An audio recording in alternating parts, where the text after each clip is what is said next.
Positivity करनी चाहिए थी कि जिससे उन लोगों के जो है जो मामला ख़राब हो रहे हैं ना उसमें थोड़ा अच्छा कोई वे होता, आपस में कम्युनिकेशन अच्छी होती।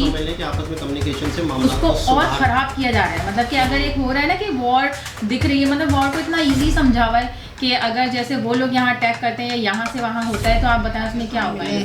मिलजुल के रहे हैं। पाकिस्तान के डिफेंस मिनिस्टर ने कह दिया है कि ये होने वाला है। अच्छा, ये भी यूँ समझ लो कि एक तरह से पैनिक फैलाने वाली बात है, लेकिन उन्होंने कह दिया है तो जाहिर सी बात है गवर्नमेंट तरफ से तैयारियाँ। अच्छा, कह दिया है होगा तो इसका मतलब है कि सामने वाले को आप उकसा भी रहे हो। हाँ, मतलब ये देखिए तो होता है ना कि दो नॉर्मल सी बात है, अगर दो लोग जो है ना वो इतना दिमाग नहीं है, मैं बच्चों की बात कर लेती हूँ, दो बच्चे अगर आपस में लड़ रहे हैं, बड़ा प्रेशर है कि अब हमें इनका बदला या ये सारी चीज़ें, आवाम का प्रेशर भी बहुत ज़्यादा है। मतलब आवाम जो है ना, मैं ये कहती हूँ कि चारों तरफ से इतना फंसी हुई है, लेकिन कितना भी चारों तरफ से आप फंसे हो, डिप्रेशन में परेशान हो, लेकिन एक कॉमन सेंस यूज़ करना चाहिए कि अस्सलाम वालेकुम, नमस्ते, सत श्री अकाल। उम्मीद करता हूँ ठीक होंगे, खुश होंगे। मैं हूँ तारिक नियाज़ी, मेरे साथ मौजूद है। अस्सलाम वालेकुम, नमस्ते, सत श्री अकाल। मैं हूँ मिसाना सबा खान और मेरे साथ मौजूद है मेरी अम्मी। अस्सलाम वालेकुम, मेरा नाम है तबस्सुम। तो चलते हैं वीडियो की तरफ। है India will 100% attack Pakistan soon says Pakistan defence minister has Asim Munir run away.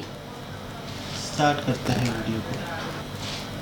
नमस्कार, वेलकम टू करियर 247। मैं हूं प्रशांत धवन। नाउ रिसेंटली पाकिस्तान के रक्षा मंत्री ख्वाजा आसिफ ने एक बड़ी स्टेटमेंट दी है। उन्होंने ये कहा है कि military action by India is imminent. Imminent का मतलब होता है कोई चीज जो सर्टनली होने ही वाली है। ये बात पाकिस्तान के सिटिंग डिफेंस मिनिस्टर कह रहे हैं कि जो सिचुएशन बनी हुई है, कभी भी अगेन क्वेश्चन ये नहीं है कि अटैक होगा या नहीं होगा, क्वेश्चन ये है कि भारत मिलिट्री एक्शन कब लेगा और कैसे लेगा। क्या फिर से ब्रह्मोस गलती से मारे जाएंगे या फिर कुछ इस बार इंडियन नेवी करेगी? पाकिस्तान के डिफेंस मिनिस्टर खुद बोल रहे हैं पाकिस्तान की मिलिट्री तैयार है। और एक बार को यहां पे आप कह सकते हैं, मगर पाकिस्तान के जो लोग हैं ये तो सोशल मीडिया पे ऑनलाइन मीम्स बना रहे हैं वगैरह। देखो यार, जो लोग हैं पाकिस्तान के वो अलग ही हैं। जब इमरान खान को जेल में डाल दिया गया था तब भी वो मीम बना रहे थे। जब पाकिस्तान में डेमोक्रेसी खत्म कर दी इनकी आर्मी ने तब भी ये मीम बना रहे थे। जब देश चाइना के हाथों बिक गया, डेट ट्रैप में फंस गया, तब भी ये लोग मीम बना रहे थे। तो पाकिस्तान के लोगों को मैं इतना सीरियसली लेता नहीं हूं, मगर एक चीज को मैं बिल्कुल सीरियसली लेता हूं, वो है पाकिस्तान की मिलिट्री एस्टैब्लिशमेंट। ये लोग देखो मिस इन्फॉर्मेशन, डिसइंफॉर्मेशन बहुत फैलाते हैं। रिसेंटली आपने देखा होगा कई वीडियो पाकिस्तान की साइड से सर्कुलेट करने की कोशिश करी गई। एक पाकिस्तानी आदमी जो आईएसआई में काम करता है, वर्दी पहन लेता है इंडियन मिलिट्री की और एक्टिंग करता है कि वो इंडियन मिलिट्री में काम कर रहा है और अनाप शनाप बातें कर रहा है। और थैंकफुली मेरे जैसे कई यूट्यूबर्स ने ओपनली उस वीडियो के बारे में दुनिया को बताया कि ये फेक वीडियो है, इसे फॉरवर्ड मत कर देना। नहीं तो मैं आपको ये बता दूं, पाकिस्तान डिसइंफॉर्मेशन के मामले में बहुत एडवांस कंट्री है। और थैंकफुली इसीलिए रिसेंटली हमने 16 पाकिस्तानी यूट्यूब चैनल्स को भी बैन किया है। आई थिंक ये भी काफी नहीं है। पाकिस्तानी देखो करते क्या है, ये लोग ना सिर्फ यूट्यूब चैनल बनाकर डिसइंफॉर्मेशन फैलाते हैं, ये लोग कमेंट सेक्शन में भी आप देखोगे, मतलब कई पाकिस्तानी होंगे, इंडियन नाम का एक बना देंगे अकाउंट, और फिर जो यूट्यूबर इनको लगेगा कि पाकिस्तान को एक्सपोज कर रहा है, रियलिटी बता रहा है पाकिस्तानी मिलिट्री की, उनकी गवर्नमेंट की, उसको अटैक करना स्टार्ट कर देंगे।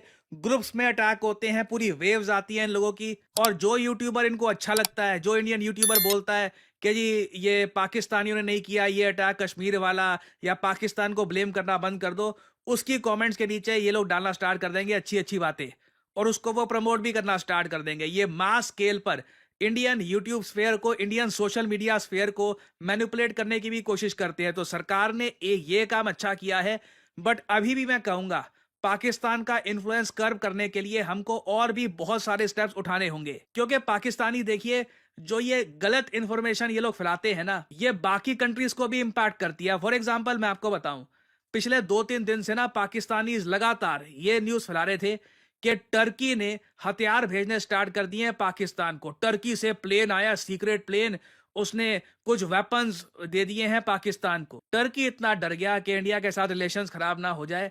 टर्की ने कैटेगोरिकली ये स्टेटमेंट दी है, इनकी सरकार ने स्टेटमेंट दी है कि कोई वेपन हमने नहीं भेजे पाकिस्तान को। आप सोच कर देखिए, ये हालत है टर्की पाकिस्तान रिलेशंस की। जिस टर्की को पाकिस्तान मानता है कि हमारी मदद करने को आ जाएगा, मिलिट्री भेज देंगे, ये ओटोमन एम्पायर जिंदा हो जाएगा, एक तरफ पाकिस्तान के डिफेंस मिनिस्टर कहते हैं कि इंडिया अटैक करने वाला है, इट इज इमिनेंट, ये होके ही रहेगा, दिख रहा है हमको साफ साफ, बहुत ही जल्द भारत अटैक कर देगा हम पे।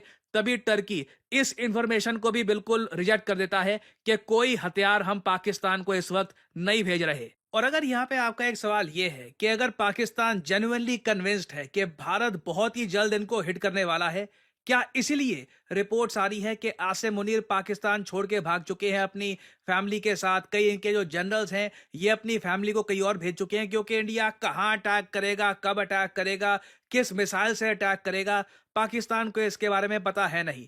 वेल, मैं वैसे आपको ये बता दूं, पाकिस्तान इस बात को लेकर वेल अवेयर है कि पूरे पाकिस्तान में और इवन इंडिया में इस बात को लेकर स्पेकुलेशन है कि क्या आसिम मुनीर डर के मारे भाग तो नहीं गए। और इसलिए आपने देखा होगा रिसेंटली पाकिस्तान के पीएमओ ऑफिस ने ये ट्वीट करी है, यहाँ पे उन्होंने दिखाया है कि देखो 26 अप्रैल 2025 की ये फोटो है, पाकिस्तान के प्रधानमंत्री शहबाज शरीफ और इनके chief of army staff general Syed Asim Munir, ये दोनों की आपको यहाँ पर फोटो दिख जाएगी। तो पाकिस्तान ने ये फोटो रिलीज करी है ये दिखाने के लिए कि आसिम मुनीर अभी भी यहाँ पे है, बट अगेन ये फोटो 26 अप्रैल की है। पिछले 2 दिनों में 27 अप्रैल और आज 28 अप्रैल है, 2 दिनों में ये स्पेकुलेशन और ज्यादा तेज हुई है कि आसिम मुनीर ने 1-2 फोटो खिंचवाई हैं रिसेंटली, उसके बाद ये पाकिस्तान से निकल गए अपनी फैमिली के साथ सेफ्टी के लिए। बट अगेन इसको लेकर अभी और डेवलपमेंट्स और इसको लेकर कंफर्मेशन आनी बाकी है। बट मैं सरप्राइज नहीं होऊंगा कि जब इनके रक्षा मंत्री खुद कह रहे हैं कि भारत का अटैक इमिनेंट है, तो इनके आर्मी जनरल कुछ समय के लिए सेफ जगह पे चले जाएं। और यहाँ पर वैसे मुझको ये बात भी ऐड करनी पड़ेगी, मुझसे कई लोगों ने एक बात पूछी है, अगर हम यूएस के जो वेरियस इंस्टीट्यूट्स हैं, जो वहाँ पे संगठन हैं, जो काफ़ी बार वॉर्स को प्रेडिक्ट करने की कोशिश करते हैं, उनके रिसर्च पेपर्स पढ़े 2018 से लेकर 2020 तक के, हर जगह आपको एक कमाल का कोइंसिडेंस मिलता है। आई मीन यूएस की तरफ से ना, मुझे ये बात बोलना पड़ेगा, बहुत अजीब लगता है देखना कि लिटरली इन लोगों ने साल तक प्रेडिक्ट कर दिया था कि 2025 में कुछ होगा। फॉर एग्जांपल इधर आप देख पाओगे, बहुत ही फेमस रिसर्च पेपर है बुलेटिन ऑफ एटॉमिक साइंटिस्ट का, 2019 में इसको पब्लिश किया था। उस वक्त मैंने पढ़ा था ये, how when India Pakistan nuclear war could start and have global consequences. और नीचे इन लोगों ने सिनेरियो जो बनाया था वो ये था, इट इज द ईयर 2025 और आतंकवादियों ने इंडियन पार्लियामेंट को अटैक कर दिया है। इस केस में इंडियन पार्लियामेंट को अटैक नहीं किया गया, कश्मीर में अटैक किया गया है, 69 सिविलियंस को मारा गया है। और नीचे यहाँ पर इन लोगों ने लिखा है कि इंडियन पार्लियामेंट में अटैक होता है, 12 लोग मारे जाते हैं, 5 आतंकवादी मारे जाते हैं। और इस बार भारत कहता है कि हम सबक सिखाएंगे पाकिस्तान को। और उसके बाद ये लोग अपने पूरे रिसर्च पेपर में बताते हैं कि किस तरीके से इंडिया पाकिस्तान के बीच में एक न्यूक्लियर वॉर हो सकती है। ऐसे मैं आपको कई रिसर्च पेपर दिखा सकता हूं जो 2018-2020 में पब्लिश हुए थे, सब ने एग्जैक्टली साल 2025 का मेंशन किया है। और कई अमेरिकन रिसर्च इंस्टीट्यूट ने यह भी कहा है कि अगर मान लीजिए even tactical nuclear weapons use होते हैं स्मॉल स्केल वॉरफेयर में, तो उस केस में भी 50 से लेकर 125 मिलियन लोग मारे जाएंगे। तो 5 से लेकर 12.5 करोड़ लोगों की मौत की प्रेडिक्शन इन लोगों ने यहाँ पर करी थी। ये दोनों कंट्रीज की बात कर रहे हैं, भारत पाकिस्तान दोनों जगह। तो सिंस देखिए इसको लेकर अगेन यहाँ पे मैं आपको ये डराने के लिए नहीं कह रहा, ठीक है, कि ये सारी बातें प्रेडिक्शन वगैरह हो रखी थी। इवन फनी बात पता है क्या है, सिम्पसन्स ने, जी हाँ, सिम्पसन्स ने भी प्रेडिक्ट कर रखा है कि इंडिया पाकिस्तान की वॉर होगी और वहां पर न्यूक्स यूज किए जाएंगे। ये जरा आप देख पाओगे, बहुत ही फेमस सिम्पसन्स का एपिसोड है। सिम्पसन्स एक ऐसा शो है जो यूएस में काफ़ी इनफेमस है, क्योंकि बहुत सारे बड़े जियोपॉलिटिकल इवेंट्स, ग्लोबल इवेंट्स हुए हैं, इवन 9/11 जिसकी एक आप कह लीजिए दूर से प्रेडिक्शंस ही कर दी थी सिम्पसन्स ने। और इधर आप देख पाओगे यहाँ पे कैरेक्टर कहेगा, अच्छा हाँ, इंडिया ने न्यूक कर दिया पाकिस्तान को। Let's start off with a joke. I got one. Give me that. What's the difference between Pakistan and a pancake? I don't know any pancakes that were nuked by India. Ha ha. Well, funny था, but okay, what I'm trying to say here is कि US में इस बात को लेकर काफ़ी fascination है, काफ़ी इंटरेस्ट है और काफ़ी डर भी है कि इंडिया पाकिस्तान का भी न्यूक्लियर वेपन्स यूज़ करना ले। सो आई एम फेयरली कॉन्फिडेंट कि इंडिया अटैक करता भी है पाकिस्तान को तो न्यूक्लियर वेपन्स तक बात नहीं पहुंचेगी। दुनिया में काफ़ी अवेयरनेस है, काफ़ी फियर है इस बात को लेकर कि दोनों कंट्रीज लड़ना पड़े। तो आई थिंक जो भी होगा इंडिया हिट करेगा पाकिस्तान को। And Pakistan won't really have any other option than to take that hit. हाँ, बाकी वो रिटेलिएट करते हैं, उसमें फिर एस्केलेशन बढ़ जाती है, उसके बारे में कुछ कह नहीं सकता। बट डेफिनेटली पाकिस्तान के रक्षा मंत्री ठीक कह रहे हैं, India is about to attack Pakistan very soon. देखिए करियर टू। जी जनाब, आपने कुछ सुना सोशल मीडिया पे इन दिनों में, 2-4 दिनों में? काफ़ी चीज़ें सुनी, जिसमें ये चीज़ें भी देखी कि किसी को भी ना मतलब इतना सीरियस इशू है, लेकिन कॉमेडी चल रही है पब्लिक में। मतलब कुछ ऐसी मीम्स बनाई जा रही हैं जो यहाँ से अगर कुछ जो है ना अपने चैनल्स वायरल करने के लिए मीम्स बना रहे हैं, तो वहाँ से जो है ना आंसर्स में भी जो है कुछ लोग कर रहे हैं, वो बना रहे हैं। तो मतलब कि एक इस चीज़ को फन समझा जा रहा है, जबकि प्रशांत जी कह रहे हैं ना कि पाकिस्तानी आवाम को तो मैं सीरियस लेता ही नहीं हूँ। मतलब वो के मीम्स, जब चाइना वाला मामला हो तब भी मीम्स, कोई भी मामला हो तो उसमें मतलब मीम्स किसी बना चीज़ में भी सीरियस नहीं हो रहे हैं। इस तरीके से कोई एक बड़ा इशू है, उसके लिए सीरियस होके मतलब आप उसको देखेंगे क्या मसला है, डील करें आपस में। इस तरीके की सोशल मीडिया के ज़रिए भी और मीडिया के ज़रिए भी ना ऐसी पॉजिटिविटी करनी चाहिए थी कि जिससे उन लोगों के जो है जो मामला ख़राब हो रहे हैं ना, उसमें थोड़ा अच्छा कोई वे होता, आपस में कम्युनिकेशन अच्छी होती। समझ लें कि आपस में कम्युनिकेशन से मामला उसको और ख़राब किया जा रहा है। मतलब कि अगर एक हो रहा है ना कि वॉर दिख रही है, मतलब वॉर को इतना ईजी समझा हुआ है कि अगर जैसे वो लोग यहाँ अटैक करते हैं या यहाँ से वहाँ होता है, तो आप बताएं उसमें क्या होगा? इंसानियत का नुकसान है ना, इंसानियत, छोटे छोटे मासूम बच्चों का नुकसान है, लेडीज औरतें कितनी ही, मतलब कि जब इंडिया पाकिस्तान जब सेपरेट हुआ है उस दौर का भी सबने देखा होगा, मूवीज देख रहे होते हैं कि कितनी जानें गई थी तब जाके ये सेपरेशन हुई है। और बहुत सारे प्रीवियस वीडियो में हम ये भी देख रहे थे कि इसको उस वक्त रोका जा सकता था। सही है, जो हुआ होता चला गया। अब आगे के जैसे अभी के हालात हैं। सबसे ज़्यादा खतरनाक बात ये बताई जा रही है कि दोनों न्यूक्लियर पावर हैं। न्यूक्लियर पावर ज़्यादा खतरनाक है और पूरी दुनिया कहती है कि ये दो कंट्री आपस में ना लड़े। हाँ। ये क्योंकि पूरे अच्छा न्यूक्लियर बम वो बम होता है कि जो किसी एक शहर पे गया था वो पूरा शहर गया।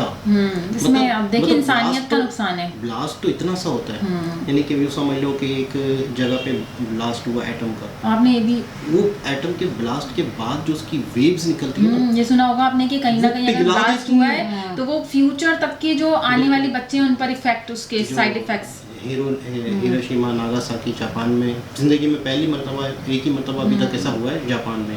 तो आज तक कहते हैं कि नस्ल दर नस्ल उनकी बॉडीज में कहीं ना कोई प्रॉब्लम क्रिएट हो रही है। मैच में तो इंडिया पाकिस्तान का मैच होता था तो अम्मी जो है वो इंडिया को सपोर्ट करती थी, तो अब क्या होगा? नहीं, ये हम तो भाई दुआ कर सकते हैं कि भाई, हाँ ये दुआ यही करते हैं, दुआ कर सकते हैं कि भाई आपस में मेल जोल रहे, आपस में मिले, मिलजुल के रहे। पाकिस्तान के डिफेंस मिनिस्टर ने कह दिया है कि ये होने वाला है। अच्छा, ये भी यूँ समझ लो कि एक तरह से पैनिक फैलाने वाली बात है, लेकिन उन्होंने कह दिया है तो जाहिर सी बात है दोनों तरफ से तैयारियां। अच्छा, कह दिया है होगा तो इसका मतलब है कि सामने वाले को आप उकसा भी रहे हो। हाँ, मतलब ये देखिए ऐसा होता है ना कि दो नॉर्मल सी बात है, अगर दो लोग जो है ना वो इतना दिमाग नहीं, उसका मैं बच्चों की बात कर लेती हूँ, दो बच्चे अगर आपस में लड़ रहे हैं उसमें तीसरा जाके कुछ समझा दे अगर, या वो दो में से दोनों कुछ हैंडल कर ले, अपना मसला खुद ऐसे सॉल्व करें कि दोनों को कोई नुकसान ना हो। मिसाल के तौर पे एक शख्स यूँ कहे कि नहीं यार ये तो ऐसा कर ही नहीं सकता, नहीं ऐसा नहीं करेगा, ये समझदार है, तो फिर ये तो रॉन्ग हो जाएगा। इंडिया कितना समझदार कंट्री है वो, लेकिन इस वक्त जो इंसिडेंट है तो आवाम का भी बड़ा प्रेशर है कि अब हमें इनका बदला या ये सारी चीज़ें, आवाम का प्रेशर भी बहुत ज़्यादा है। मतलब आवाम जो है ना, मैं ये कहती हूँ कि चारों तरफ से इतना फंसी हुई है, लेकिन कितना भी चारों तरफ से आप फंसे हुए हो, डिप्रेशन में परेशान हो, लेकिन एक कॉमन सेंस यूज़ करना चाहिए कि war is not a good thing. मतलब कि कोई सबके लिए, ह्यूमैनिटी के लिए बिल्कुल भी सही नहीं है। मतलब आपके गम में बराबर के शरीक हैं, उसकी वजह सेम वही है कि नहीं यार, मतलब है कि नुकसान सबका हुआ है। हाँ, मैं भी ये सोच रही थी इंसानी जानों का नुकसान हुआ है कि जैसे ना पहले कश्मीर में भी बहुत सारी आपको बताए कि होती है, कोई हादसा वगैरह अगर होते हैं, हर जगह ही हादसा हो रहे हैं, जिसकी अगर लिखी हुई होती है, जिसका अगर कहते हैं ना दुनिया में वक्त पूरा हो गया, तो वो तो आपको पता है ट्रक से हो गया, कोई ऐसा एक्सीडेंट हो गया कि उसका इंतकाल हो गया। लेकिन इस टाइप का कोई टेररिस्ट या कोई बर्दाश्त नहीं होता, तो हाँ, तो अब जैसे थोड़ा ये है कि वहाँ पे जो हुआ, मैं एक वीडियो देख रही थी, उसमें एक लेडी जो है वो वहाँ पे जो है आफ्टर मैरिज गई है और आफ्टर 3 days जो है उसके हस्बैंड का वहाँ पे कह रही है कि कोई भी हेल्प करने नहीं आया, उनको जो है मार दिया गया। तो बहुत ज़्यादा मतलब कि क्या ट्रॉमा रहेगा उस लेडी के साथ। ये कि उसका कोई नेमो बदल है ही नहीं, उनका तो भरपाई है ही नहीं, लेकिन उसका ये हल नहीं है कि दोनों कंट्री दोबारा सरवाइव करें। हाँ, और हम इतना पाकिस्तान तो वैसे ही बहुत ज़्यादा बेकसूर की जाने जाएंगी अगर इस तरीके से कोई वॉर। पाकिस्तान तो वैसे ही मतलब बहुत ज़्यादा बुरी कंडीशन में है, तो पाकिस्तान तो और ज़्यादा पीछे। अच्छा देखिए, कॉन्फिडेंस बुरी कंडीशन में होने के बावजूद भी, चलो मैं कहती हूँ कि ला इलाहा इल्लल्लाह का कॉन्फिडेंस है कि हम ये, लेकिन फिर भी अपनी इकोनॉमी को तो देखना चाहिए कि हमारी क्या कंडीशन है, क्योंकि अगर हिंदू भी है ना तो वो भी अपने गॉड को मान रहे, और गॉड तो एक ही है चाहे किसी भी मजहब का है, वो अल्लाह को माने, भगवान को माने, गॉड को माने, कोई भी है ना वो एक वाहिद ही है, एक है। तो अब वो लोग भी तो जिसको मानते हैं वो उनसे वो भी तो दुआ करेंगे। बिल्कुल ऐसा ही है। तो ये वाली चीजें इसको सोच समझ के डिसीजन लेना चाहिए। ऐसा ना हो।